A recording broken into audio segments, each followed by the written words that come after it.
Hello everyone, and welcome back to IRL Lore with me, Segovex, for the final installment in my series examining the highlights of the Sumero-Akkadian text corpus.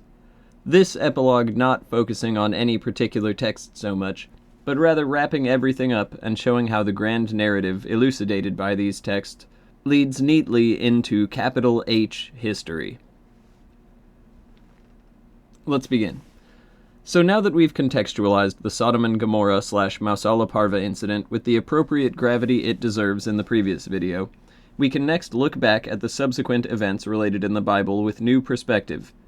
Abraham watches the upheaval of the cities of the plain from his campsite, and quickly packs up and moves considerably further away. Sometime later, in Genesis 26 verse 2, after Abraham's death, and during the continued hardship of the ongoing collapse subsequent to God's departure, the Lord God warns Isaac not to go down to Egypt, as would be the traditional place to look for a food surplus during times of famine. Perhaps because it was still irradiated and impassable from the scouring of the spaceport a few years earlier. After the War of the Five Kings, the Bible takes a huge shift in tone. What previously was the tales of globe-spanning events involving the gods and men suddenly is largely relegated to the history of Abraham's descendants alone in this hostile wasteland populated with petty warlords. God still often intercedes on their behalf, but this is a special relationship. The Hebrews are unique, and most peoples do not receive the Lord God's special intercession, and the Hebrews seem to increasingly lose it themselves as time goes on, in line with the seeming general decrease of lofty involvement in mortal affairs. But how can we corroborate this? Are there independent historical records by which we can demonstrate this change? Yes, lots. Just after, and to a lesser extent before the significant 2000 BC date, there is an explosion of monotheism, or kind of quasi-monotheism across the ancient Near East. A new chief god appearing and replacing the central Lord/Thunderer or supreme goddess previously heading most pantheons. Ammon in Egypt, Baal or Nebu in the Levant, Ashur in Syria, and of course, Marduk in Babylon. Once you know what to look for, the constant references to Marduk in the names of this period become impossible to miss. Amun-Hotep, Nebuchadnezzar, Hannibal, even our boy Ashurbanipal. The rebellious one was cast down, the trickster was tied to the world tree, and we see the consequences of it almost immediately. Speaking of Egypt, their overall survival of the collapse allows us a unique window into the post-apocalyptic reality of life at the time. Evidence of ancient iconoclasm, statues defaced or destroyed, critical depictions right at eye level on temple stelae smashed away. Most striking to me is the capstone of the Black Pyramid of Amenemhet III, one of the first clumsy, purely Terran attempts to recreate the ancient splendor of the unique complex at Giza after the god's departure. Its granite capstone, with hieroglyphic inscription making reference to the Lord sailing across the sky, was found knocked off of its lofty seat and cast down some distance away. The people were not happy with their incompetent ruler's inability to deliver on the lofty, pun intended, expectations their predecessors had set. And perhaps it is understandable. Imagine being born in the generations immediately after the catastrophe, suddenly faced with the hardships and cruelty of the new world absent the gods. Gods you've never known and see no evidence of, and may feel cheated and lied to in never actually seeing them come down and provide food in hard times or miraculous healing to save your ailing friend. You may choose iconoclasm. I think that illustrates it handily, but to further elaborate, I'll read now a few excerpts from the Admonitions of Ipwer, an Egyptian text from this period, describing the post-apocalyptic conditions they found themselves in, especially relating to iconoclasm. Link below if you want the full thing. Lacuna, what the ancestors foretold has arrived at fruition. Lacuna, the land is full of confederates, and a man goes to plow with his shield. Indeed, the meek say, he who is Lacuna of face is a well-born man. Indeed, the face is pale, the bowman is ready, wrongdoing is everywhere, and there is no man of yesterday. Indeed, the plunderer, Lacuna, everywhere. Everyone says, we do not know what will happen throughout the land. Indeed, the women are barren, and none conceive. Indeed, gold and lapis lazuli, silver and turquoise, carnelian and amethyst, ibetstone and lacuna are strung on the necks of maidservants. Good things are throughout the land, yet housewives say, "Oh, that we had something to eat." Indeed, chests of ebony are broken up, and precious wood is cleft asunder in beds, lacuna. Indeed, the builders of pyramids have become cultivators.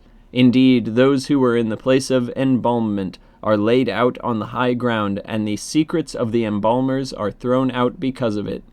Indeed, that has perished which yesterday was seen, and the land is left over to its weakness, like the cutting of flax. Indeed, the private council chamber, its writings are taken away, and the mysteries which were in it are laid bare. Indeed, magic spells are divulged. Smu and shnu spells are frustrated because they are remembered by men. Indeed, public offices are opened, and their inventories are taken away. The serf has become an owner of serfs. Indeed, scribes are killed, and their writings are taken away. Woe is me because of the misery of this time. Indeed, the writings of the scribes of the cadaster are destroyed, and the corn of Egypt is common property. Indeed, the laws of the council chamber are thrown out. Indeed, men walk on them in public places, and poor men break them up in the streets. Indeed, the poor man has attained the state of the Nile gods, and the erstwhile procedure of the House of the 30 is divulged. Indeed, the great council chamber is a popular resort, and poor men come and go to the great mansions. Indeed, children of magnates are ejected into the street. The wise man agrees, and the fool says no, and it is pleasing in the sight of him who knows nothing about it. Indeed, those who were laid in the place of embalmment are laid out in the high ground, and the secrets of the embalmers are thrown down because of it. Behold, the fire has gone up on high, and its burning goes forth against the enemies of the land. Behold, the land has knotted itself up with confederacies, and the coward takes the brave man's property. Behold, the serpent, lacuna, the dead, he who could not make a sarcophagus for himself, is now possessor of a tomb. That last line makes me wonder. Wonder without answers, though. How could the parents even articulate what change had occurred? And what could they do besides continue warning their kids to be good in case the Lofty are still watching and may someday come back? To the kids who never knew different, this would be normal. One might see how the John Frum cults would start popping up rapidly. And in my view, more significant and disturbing is the commonality of the story that God left, often explicitly into the sky, but said he'd be back across cultures. The previously mentioned Ragnarok, the end of this Yuga, Cortez awaiting the return of Christ in judgment, himself mistaken for the fulfillment of Moctezuma's own culture's prophecy along similar lines. Which brings me to another concerning thought. What if all those God left but said he'd be back to settle the score prophecies aren't prophecies anymore? We just saw some serious Armageddon-level stuff in the last video, and we know it was in the context of other titanic clashes involving the gods around this same time, Kurukshetra and Troy being examples. It seems like there's two possibilities. Either Marduk is still here, and there really is basically a corruptive, evil magic man sneaking around making everything suck, whom the kingdom of heaven will come back to settle the score with, just like the Christians say. Or Marduk isn't here. He's been dealt with already in the events we just explored last video, but the damage is done. They're gone. Kingdom Come isn't coming back, and we're just doing this to ourselves with our own evil, no marooned outer space Satan necessary. I gotta say, neither option seems particularly comforting. Troy, the Odyssey, Megiddo, all occurred during these murky years, as the Bronze Age collapse swallowed them all except Egypt, which became an insulated cult of personality around the pharaoh. The Assyrians seemed like a prototypal form of what the Persians would shortly make more broadly successful, and soon the Shah-in-Shahs with a new faith and new god would conquer the old lands of Sumeria, then the lands of the Cedars and the Levant, Egypt and Anatolia, creating the first truly international empire since the collapse of the Kingdom of Heaven on Earth, and providing, if in primitive mortal facsimile, some semblance of the commerce, communication, organization, provision for the needs of the public and the common defense and justice, something kinda like the way things used to be. But forces are at work far to the west, which will soon have tremendous consequences. Miraculous events involving two brothers called Remus and Romulus. I will not relate their story for the same reason of celebrity that I will try to avoid relating the Bible in detail. And I know I said this would be mainly my analysis rather than a text-focused video, but I'd like to read one more brief passage from another text, Ab Urbe Condita by Titus Livius, that I think will provide some interesting insight to the period. To set the stage, we are in the interregnum following the death of Numa Pompilius, a Sabine of great religious learning and Romulus's successor, during which a series of back-and-forth petty thefts and cattle raids occur across the frontier of Alba Longa and Rome. Tullus Hostilius, grandson of Hostius Hostilius, who killed the Sabine champion 2 generations earlier during the drama with the Sabine women, is elected king. The Albans and the Romans both raise armies and meet in the field to settle the matter.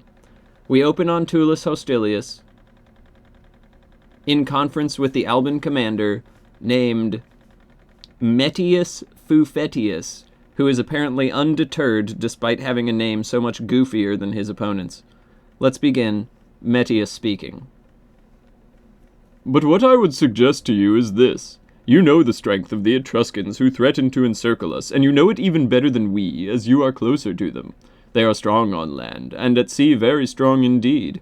Do not forget they will be watching us, ready when we have worn each other out to attack us, both victor and vanquished alike. Surely, therefore, unless both our countries are condemned to perdition, we should be able to find a better solution. The assurance of liberty is not, it seems, enough for us, and we are about to gamble for empire or slavery.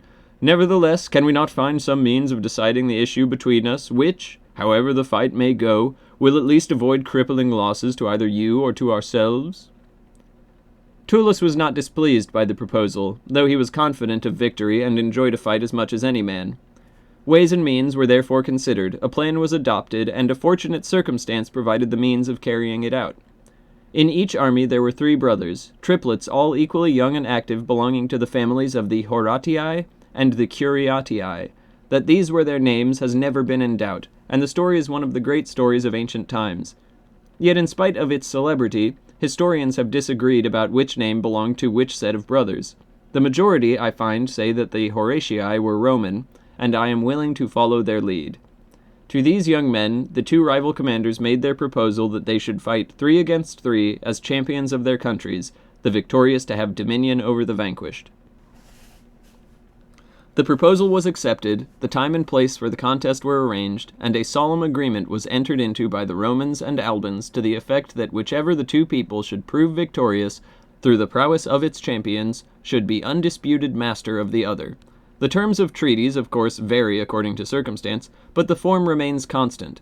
On the present occasion, that of the oldest treaty on record, the procedure we read was as follows. The Fetial, priest, approached to ask the king, "My lord," he asked, "do you bid me make this compact with the representatives of the Alban people?" "I do." "Then I demand of you, my lord, the holy herb.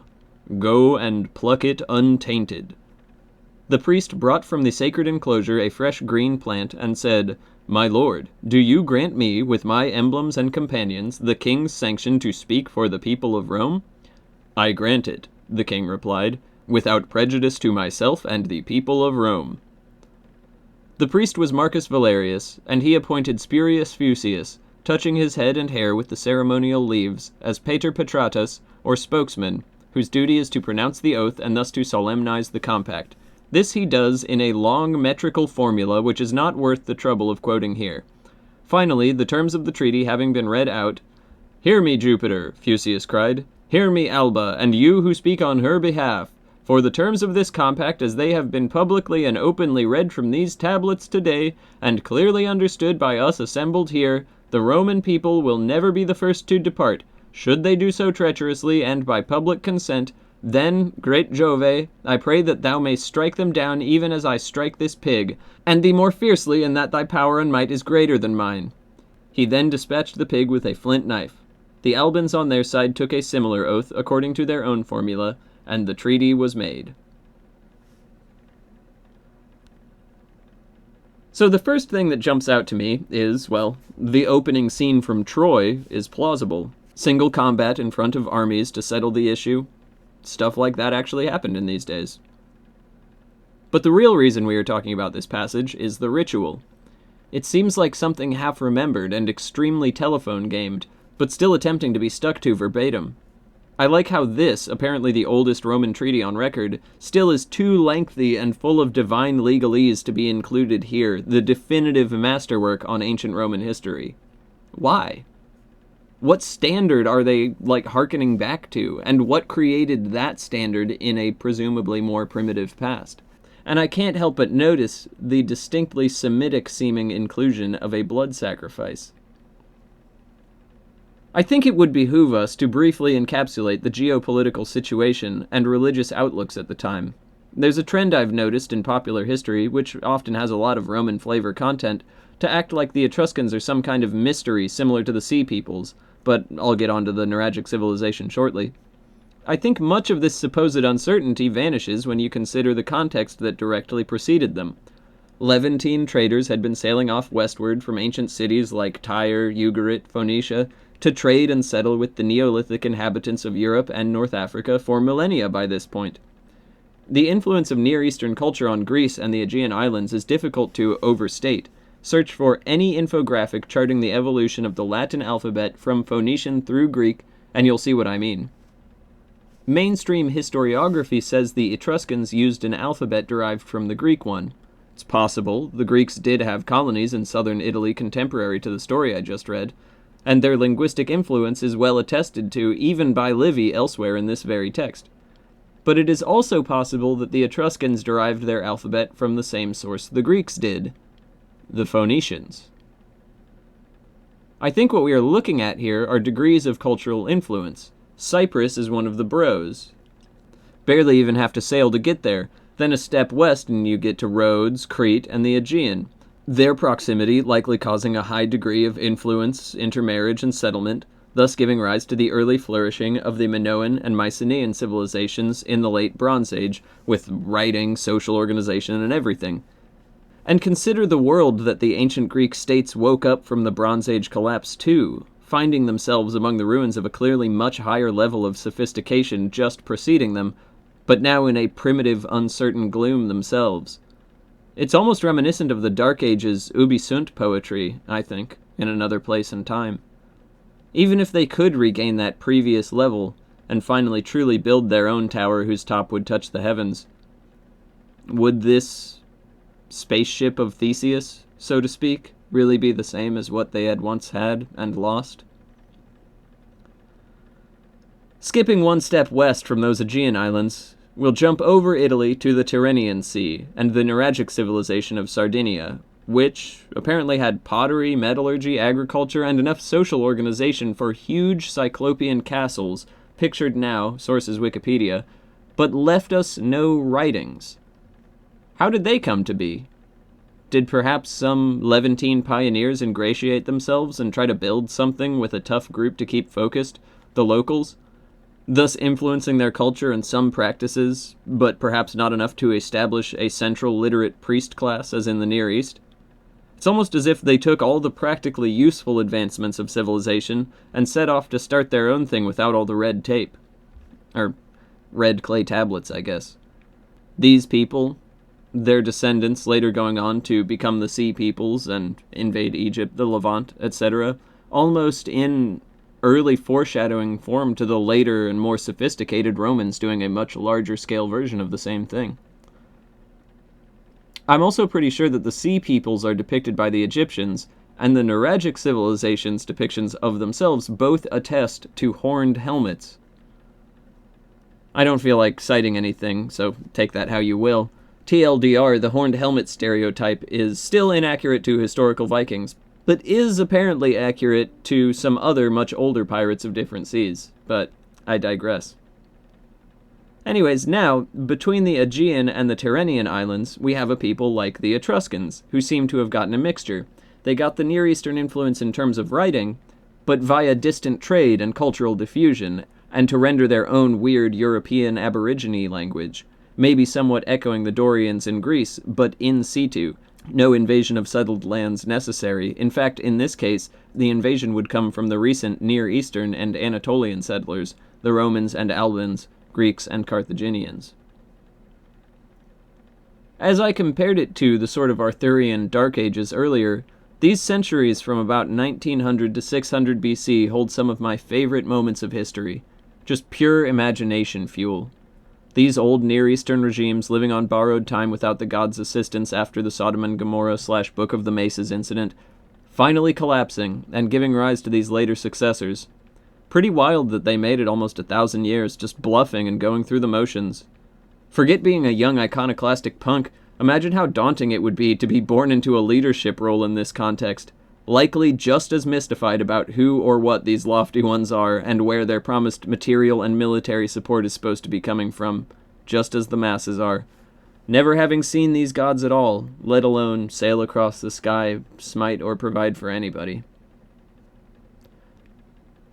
And all my talk of the Sodom and Gomorrah incident as the end of the previous era may make it sound like all contact ceased right then, which is not really the case. The last time, to my knowledge, that we see an old god mentioned in the old style as personally, physically present in human affairs comes at the disputed death scene of Alexander in Babylon, when they go to the temple of Serapis to seek counsel. Serapis being a mystery cult god, who had come to huge prominence in the late Roman Empire before being supplanted by a different Eastern mystery cult god, just before the Romans' own collapse. With his name stemming from the Sumero-Akkadian Sar-Apsi, seeming to denote association with Enki, and the location being in Babylon, it's hard for the mind to not be drawn to the obvious conclusion about Serapis's identity. The one god who so many stories agree was marooned here. And about that other mystery cult mentioned earlier, I'm not saying anything for sure, but maybe a cunning spider, a lord of the flies if you will, realized that the sons of Japhet would love to hear their bright prince, the generous god who died, is suddenly alive again somehow, and they'd eat it right up, eager to pave the road to hell with their misguided good intentions. Which brings us to the year 0 AD, the conclusion of our tale, and the rest is, as they say, history. I'd like to conclude by echoing something I said at the end of my analysis for the very first video in this series of the Myth of Zu, and it's a reminder of just where I truly stand on all this. I'm not saying these stories are about space aliens. Though, to be fair, space aliens do seem to fit the bill of what's being described quite nicely. What I am saying is that a modern reader can use space aliens as a crutch for their credulity, a framework to view these ancient tales as basically accurately describing real events, as I posit they do, within. If you can't believe they're gods as described, or interdimensional vampiric elves a la Alex Jones as I think they are, then perhaps interposing aliens can help you view these stories in a real context with the gravity that our ancestors did, and try to understand what is being communicated. And I think it's important to try to do so. These texts aren't just some old curiosity to be discounted out of hand. I've said it before, but there's a reason our ancestors thought these were so important and made a point to copy them so much. I can't just ignore this and say it's myth for ritual purposes, because I simply cannot believe that these people who only stopped being cavemen a bare few generations before were writing science fiction this good and this compelling in agreement on details across such impossible gulfs of time and distance just by some kind of coincidence. That's all. Thank you all for listening with me on this journey through our ancient past and wonderful shared history together. I have been Segovax. Keep the faith, and good night.